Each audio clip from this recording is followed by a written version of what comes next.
Hello everyone, আসসালামু আলাইকুম। সবাইকে শুভুবাই Facebook page and YouTube channel blog number 35-এ স্বাগতম। তো আপনাদের মাঝে ব্লগ নাম্বার 35 নিয়ে আসলাম। তো আজকে হচ্ছে আপনার 23শে ফেব্রুয়ারি 2025। আজকে হচ্ছে 23শে ফেব্রুয়ারি 2025 সকাল 7টা 48 বাজতে আছে। তো এই ভিডিওটা আমি দীর্ঘদিন যাবত দেবো গত 6 মাস থেকে দেবো বলতে অর্থাৎ দিতে পারিনি। মানে আজ থেকে আমি যাইতেছি কাজ করার জন্য। গাইজ, আমার এইচএসসি মানে ইন্টার পরীক্ষা শেষ হওয়ার পর থেকে আমি ভাবছি যে আমি কাজ করব। তো কাজ করব করে ভেবে গেছি, কিন্তু কাজ ঠিক করতে পারিনি। তো অবশেষে আজকে আপনার 23শে ফেব্রুয়ারি 2025 এখন আমি যাইতেছি কাজ করার জন্য। কাজ ঠিক করছি, রাজার কাজ, নুর হোসেন কন্ট্রাক্টর দেন ভাই। নুর হোসেন কন্ট্রাক্টরের সাথে দেখি কোথায় কাজ করা যায়। তো আমার পরীক্ষা শেষ হয় আপনার মানে ইন্টার পরীক্ষা শেষ হয় আগস্টের মাঝামাঝি, আন্দোলনের কারণে স্থগিত হয়ে যায়।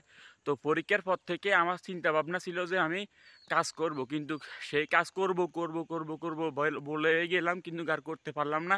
তো অবশেষে আজকে আপনার 23শে ফেব্রুয়ারি 2025 এখন যাইতেছি কাজ করার জন্য। তো আজকের ব্লগটা সবাই দেখতে থাকুন। তো আমি এখন দেখি কাজ কোথায় হয়, কাজ কোন বাড়িতে হয়, তারপরে আপনাদের সাথে বাকি ডিটেল ভিডিওটা আমি নিয়ে আসতেছি। অবশেষে চলে আসলাম কাজের গন্তব্যস্থলে। দেখতে পেতেছেন আমি একটা বিল্ডিংয়ের ভিতরে আছি। আর হ্যাঁ, আজকে এখানে কাজ চলতেছে শ্যাটারিংয়ে খোলার। তো আমরা তিনজনে কাজ করতেছি। দেখতে পেয়েছেন আমাদের কন্ট্রাক্টর সাহেব কাঠ থেকে ফেরাক তুলতেছে, তার কাটা তুলতেছে। আর আমরা ভিতরে বাড়িতে শাটারিংগুলো খুলতেছি, ছাদের শ্যাটারিংগুলো খুলেই পরিষ্কার করতেছি। তো আজকের কাজ তেমন বেশি ভারী কিছু না। আজকের কাজ হচ্ছে হালকা পাতলা কাজ। মানে শ্যাটারিংগুলো ওরা খুলে দেবে আর আমি বাঁশগুলো এক জায়গায় নিয়ে স্টক করবো, রাখবো আর কি জমিয়ে। তো এখন বাজতে আছে আপনার 10টা 16। এখন যাইতে আছি আপনার দোকানে নাস্তা করার জন্য। তো দেখি কি নাস্তা করা যায়, তো দেখতে থাকুন। অবশেষে দোকানে নাস্তা করে নিলাম। ১ কাপ চা, একটা কেক আর একটা বিস্কুট। দেখতে পেতেছেন আমরা একটা দোকানের ভিতরে আছি। তো এখানে আমি ভাবছি কলা বন খাবো, কিন্তু কলা বন ছিল না। তাই অবশেষে চা আর বিস্কুট দিয়ে নাস্তা করে নিতে হলো। তো গাইস, এখন ফাই একটা বাজতেছে। একটা ফাই বলতে না, একটার বেশি বাজে, একটা 2 বা 1 বাজতেছে। তো এখন খাওয়ার বিরতি দিছে। তো 1 ঘন্টা সময় দিছে ভাত খাওয়ার জন্য বাড়িতে গিয়ে। তো এখন বাড়িতে গিয়ে ভাত খাইতেছি। তো আসার সময় আপনাদের সাথে পরবর্তীতে আবার কথা বলতেছি। তো অবশেষে দুপুরের খাওয়া খেয়ে আসলাম। তো সময় দিয়েছিল আপনার এই 1 ঘন্টা সময় দিছে দুপুরে খাওয়ার জন্য। আপনার বরাবর 1টা বাজে বাইর হয়েছি, আর বলছে 2টার মধ্যে আসতে হবে। এখন বাজতেছে আপনার 1টা 41। তো এখনও অনেক সময় আছে 2টা বাজার। তো আলহামদুলিল্লাহ দুপুরে খাওয়াটা সেরে ফেললাম। তো এখন গিয়ে দেখি কি কাজ করা যায়। তো গাইস, আমার এসএসসি মানে ইন্টার পরীক্ষা শেষ হয় 14ই জুলাই। মানে যুক্তিবিদ্যা দ্বিতীয় পত্র পরীক্ষা দিয়ে 14ই জুলাই যখন বাড়িতে আসি, তারপর থেকে শুনতে পাই যে কোটা সংস্কার আন্দোলন, আমাদের পরীক্ষাগুলো স্থগিত। তো এইভাবে প্রায় দীর্ঘদিন স্থগিত ছিল। তারপরে হঠাৎ একদিন সিদ্ধান্ত আসে যে আমাদের স্থগিত পরীক্ষা বাতিল, আর কোনো পরীক্ষা হবে না, রেজাল্ট দিয়ে দিবে। তো রেজাল্ট অবশেষে দিয়েছে আপনার 15ই অক্টোবর 2024। তো আমার ইচ্ছা ছিল আর কি, বা চিন্তা ভাবনা পরিকল্পনা ছিল আপনার, আমার পরিকল্পনা ছিল যে রেজাল্ট দেওয়ার পর থেকে অর্থাৎ 15ই অক্টোবরের পর থেকে আমি কাজ করব। তো কাজ করব বলে দীর্ঘদিন সময় পার করছি, কাজ আর করতে পারিনি। তো আজকে আপনার অবশেষে আজকে কাজ ঠিক করলাম। আজকে হচ্ছে আপনার 23শে ফেব্রুয়ারি 2025। তো অবশেষে আজকে 23শে ফেব্রুয়ারি 2025 আজ থেকে আপনার মানে কাজ ঠিক করছি, আবার আজ থেকে করতেছি আর কি। 15ই অক্টোবরের পর থেকে কাজ করলে হয়তো এতদিন আমি আরও স্বাবলম্বী থাকতাম, মানে কিছু টাকা পয়সা হাতে থাকতো। তো যাই হোক, আল্লাহ যাই করে ভালোর জন্যই করে। তো অবশেষে আজকে 23শে ফেব্রুয়ারি থেকে আমি কাজ শুরু করছি। তো দেখি কতদিন কাজ করতে পারি এভাবে। মানে ভাই, কাজ করতেছি কারণ নিজের টাকা দিয়ে নিজের ব্যক্তিগত খরচগুলো নিজে যদি মিটাতে পারি তাহলে তো নিজের কাছে ভালো লাগে। তাছাড়া আমার আমার তো ভাই বাবা আছে, তাছাড়া বাবা তো ব্যবসা বাণিজ্য সরকারি চাকরি, বাবার ক্যাশ টাকা ওইরকম কিছু নাই যে আমাকে একটা ব্যবসা ধরাই দিবে বা আমাকে প্রবাসে বিদেশে পাঠাই দিবে। তো পরিবার থেকে নিষেধ করে যে কাজ করতাম না। তো ভাই, আমি তো আমার বাস্তব অবস্থাটা আমি তো বুঝি।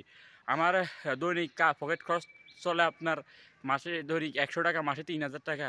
তাছাড়া বিভিন্ন খরচ আছে, মোবাইল খরচ আছে মাসে 500 টাকা। তাছাড়া আমি যদি এক জায়গায় কম্পিউটার শিখতে যাই সেখানে 5000 টাকা যাতায়াত ভাড়া আছে। প্রাইভেটকে শিখতে গেলে 15,000 টাকা আবার যাতায়াত ভাড়া আছে। এগুলো দিবে কে? তাছাড়া আমার একটা মোটরসাইকেল ইচ্ছা আছে, শখ হয়েছে কেনার জন্য। তো এগুলা করতে হলে তো টাকা লাগবে। তো এই কাজ করে তো আর এগুলা করা যায় না। তারপরেও এই কাজটা করতেছি মানে সামরিক নিজে একটু ভালোভাবে চলার জন্য আরকি। তো এখন আমার মূল লক্ষ্য হচ্ছে যে আমি মাস দেড়েক বা দুয়েক কাজ করব। কাজ করে কিছু টাকা সঞ্চয় করব, জমাবো। জমিয়ে ঢাকা যাব। ঢাকা যাওয়ার কারণ হচ্ছে কিছু গেজেট কিনতে হবে। আমি তো মানে দীর্ঘদিন যাবৎ অনেক ভিডিও করছি। ভিডিও সুন্দরভাবে তুলে ধরতে পারি না বা ভিডিও করতে পারি না আমি। তো আমি ঢাকা যাব। ঢাকা গিয়ে selfie stick, microphone, camera stand, earphone, helmet, mouth ইত্যাদি এগুলো কিনবো।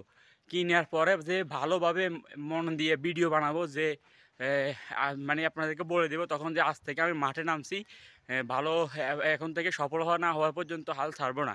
তো আমার এখন কাজের করার মূল একটাই উদ্দেশ্য, কিছু টাকা সঞ্চয় করতে হবে। সঞ্চয় করার পরে মাস দেড়েক পরে 10 থেকে 12 হাজার টাকা সঞ্চয় করতে হবে। সঞ্চয় করার পরে আমি ঢাকা যাব। ঢাকা গিয়ে আপনার গেজেটগুলো কিনবো। Microphone, selfie stick, camera stand, earphone, আপনার লাইটিং, এগুলা যা, হেলমেট, মাউথ এগুলো কিনবো। তারপর থেকে আমি কন্টিনিউ মানে রেগুলার পেশাদার কন্টেন্ট ক্রিয়েটর হিসেবে নিজেকে নিয়োজিত করব। তো দেখি, আজ থেকে কাজ শুরু করলাম। আজকে আপনার 23শে ফেব্রুয়ারি 2025। আজ হচ্ছে আপনার 23শে ফেব্রুয়ারি 2025। আজ থেকে কাজ শুরু করলাম। দেখি এভাবে কতদিন করতে পারি। তো ইচ্ছা আছে পুরো রোজার মাস কাজ করার। রোজার মাস কাজ করার তারপরে টাকা কিছু জমিয়ে হয় আমার টাকা দিয়ে যদি আমি নিজে ঈদের কেনাকাটা করতে পারি, বা নিজের কাছেও তো ভালো লাগবে যে নিজের টাকা দিয়ে নিজে কেনাকাটা করতেছি, নিজের টাকা দিয়ে নিজে চলাফেরা করতেছি, নিজের প্রয়োজন মিটিতেছি, বাসা থেকে টাকা চাইতেছি না। নিজের কাছেও একটা আলাদা মানে ফিলিংস থাকে, অন্যরকম থাকে, একটা মনে শান্তি লাগে যে আমি যা করতেছি নিজের টাকা দিয়ে করতেছি, প্লাস পয়েন্ট ফ্যামিলিকেও কিছু দিতে আছি। তো আমার দাদি আর বাবা, চাচা সকলে আমাকে নিষেধ করে যে কাজ করতাম না। তো এতদিন আমি ভয় পাইতাম যে আমি যদি এলাকার ভিতরে কোনো কাজ করি, তারা সেখানে যায় গণ্ডগোল করবে, সেখানে যায় বাধা সৃষ্টি করবে যে আমি কাজ কেন করি। তো এতদিন পর আমি সাহস করে আজকে 23শে ফেব্রুয়ারি 2025 আজকে সাহস করে আমি একটা কাজ ঠিক করে ফেলছি। এমনকি আজ থেকে করতেছি, আধা বেলা করছি, এখন আর আধা বেলা বাকি আছে। তো দেখি ভবিষ্যতে আমার লাইফে কি আছে। মানে ভাই, এই সমাজে মানুষে আপনাদেরকে জ্ঞান দেবে, কিন্তু টাকা দিয়ে কেউ সাহায্য করবে না। তো মানুষকে কি ভাববে না বলবে, না কার কি যায় তাতে আমার কিছু না। আমি আমার চিন্তা ভাবনা, আমার পরিকল্পনা, আমার উদ্যোগ নিয়ে আমি চলাফেরা করব। তাতে অন্য কারো কিছু কী হয় বা না হয় সেটা আমার জানার কোনো বিষয় না। তো অবশেষে এখন আমি কাজের গন্তব্যস্থলে চলে আসছি। তো কাজ করব। তো আবারও বলি, তো আজ থেকে কাজ শুরু করলাম। দেখি কতদিন করতে পারি। কিছুদিন কাজ করে কিছু টাকা সঞ্চয় করে আমি ঢাকা যাব, গেজেট কিনবো। তো আপনাদের সাথে পরবর্তীতে কথা বলতেছি কাজটা শেষ করার পরে। তো গাইস, আজকের মতো কাজ শেষ। এখন বাজতেছে আপনার 5টা 2 বা 3। তো এখন বাজতেছে 5টা 5। তো আজকের মতো কাজ শেষ। তো প্রথম দিন হিসাবে আপনার একটু কষ্ট হয়েছে আর কি। তবে আশা করি আগামী 2-1 দিন করলে আরও শরীরের সাথে মানা যাবে। আসলে কষ্ট হয়েছে বলছে ভাই, 1-1.5 বছর আমি এরকম কোনো ভারী কাজ করি নাই। তো সেই হিসাবে আজকে একটু শরীরটা কষ্ট হয়েছে, শরীর ব্যথা করবে, আজকে রাতে একটু ভালো ঘুম হবে। তো 2-1 দিন করার পরে আবার শরীর স্বাভাবিক হয়ে যাবে আগের মতো। তো আলহামদুলিল্লাহ, আজকের মতো প্রথম দিনের কাজ সমাপ্ত হয়েছে। তো গাইস, অনেকে বলে যে আমি কেন কাজ করি, আমি কাজ করতে চাই কেন, আমার কি বউ আছে না ছেলে সন্তান আছে যে কার জন্য কাজ করব? আরে ভাই, বউ ছেলে সন্তান থাকলেই কি কাজ করতে হবে? হ্যাঁ, আর কাজ কি এমনি নিজে করা যায় না? আর ভাই, আমি কাজ করতেছি আমার নিজের ইচ্ছায়। আমি কাজ করতেছি এইটা ভেবে যে আমার বাবা আছে, বাবার তো টাকা নাই, বাবার ব্যবসা নাই, বাবার সরকারি চাকরি নেই, বা আমাকে সাপোর্ট দেওয়া, শেল্টার দেওয়ার মতো এমন কেউ নেই, বা বড় ভাই নেই, এরকম কেউ নেই আমাকে সাপোর্ট দেবে যে তুই আগে যা, আমরা আছি পিছনে, বা ব্যবসা বাণিজ্য বলস, বা আমাকে বিদেশ পাঠাইবো, এরকম কোনো কিছু তো করে দেওয়ার মতো কেউ নাই। তো সেই হিসাবে আমি কাজ করতেছি রাজের কাজ। তো রাজের কাজ করে যে এত স্বাবলম্বী হওয়া যাবে তা কিন্তু আমি বলতেছি না। আমি মানে সামরিক সময়টা কাটাইতে আছি। তা সেই সাথে সামরিক সময়টাও কাটবে, সেই সাথে আমার কিছু টাকাও সঞ্চয় হবে আর বা ইনকাম হবে। তো গাইজ, আমি কাজ না করলে আমার দিন কীভাবে যায় জানেন? আমি সারা রাত মোবাইল টিপি, ৩টা ৩:৩০টার দিকে মোবাইল ঘুম আসে। তারপরে দুপুর ২টা ২:৩০টার দিকে উঠে ভাত খাই বিকেলবেলা আবার ঘুরতে চলে যাই। আমার সহপাঠী ক্লাসমেট বা এলাকার ভাই ব্রাদারের সাথে আড্ডা দিতে চলে যাই। তো এইভাবে তো জীবন যায় না। তার চেয়ে বরং আমি ভাবছি তার চেয়ে বরং আমি যে কোনো একটা কাজ করব, যেমন রাজার কাজ করতেছি। আমি কাজ করব, একটা টাইম টেবিল থাকবে ঘুমানোর, এবং কি একটা টাইম নিয়ে সেই টেবিল উঠবো, এবং কি আমার শরীরে একটা সচ্ছল এবং কি কিছু টাকাও ইনকাম হবে ভাই। আরেকটা কথা বলি, বড়লোকেরা জিমে যায় পরিশ্রম করে টাকা দিয়ে আসে, আর আমরা গরিব মধ্যবিত্ত নিম্নবিত্ত মানুষেরা অন্যের পারিশ্রমিক কঠোর কাজ করে টাকা নিয়ে আসি। ওরা জিমে যায় গাম ছড়ায় টাকা দিয়ে আসে, আর আমরা গাম ছড়াইয়ে টাকা নিয়ে আসি। তো যাই হোক, আজকের মতো ভিডিও এই পর্যন্তই। তো যে যাই বলার বলক, আমার কিছু যায় আসে না। অনেকে বলে আর কি যে তোর বউ নাই, ছেলে সন্তান নাই, তোর কিসের অভাব, তুই কি কি জন্য কাজ করতে চাস? ভাই আমার আমার আমার চিন্তা ভাবনা, আমার ভাবনা, আমি বুঝি। আমি কারো উপদেশ নিয়ে চলবো না। আমার যেটা ভালো মনে হইব আমি সেটাই করব। ভাই মানুষ পারে কি আমাদেরকে জ্ঞান দিতে?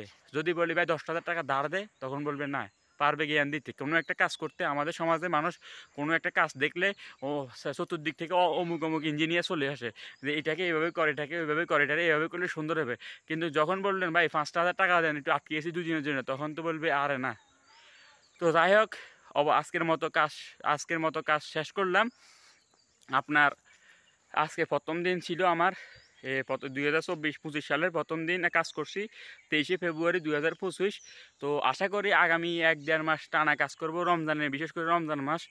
তো দেখি কিছু টাকা সঞ্চয় করতে পারে কি না। তো গাইস, আজকের মতো এখানে। আল্লাহ হাফেজ। দেখা হবে নেক্সট কোনো ব্লগে। তো আজকের মতো আল্লাহ হাফেজ।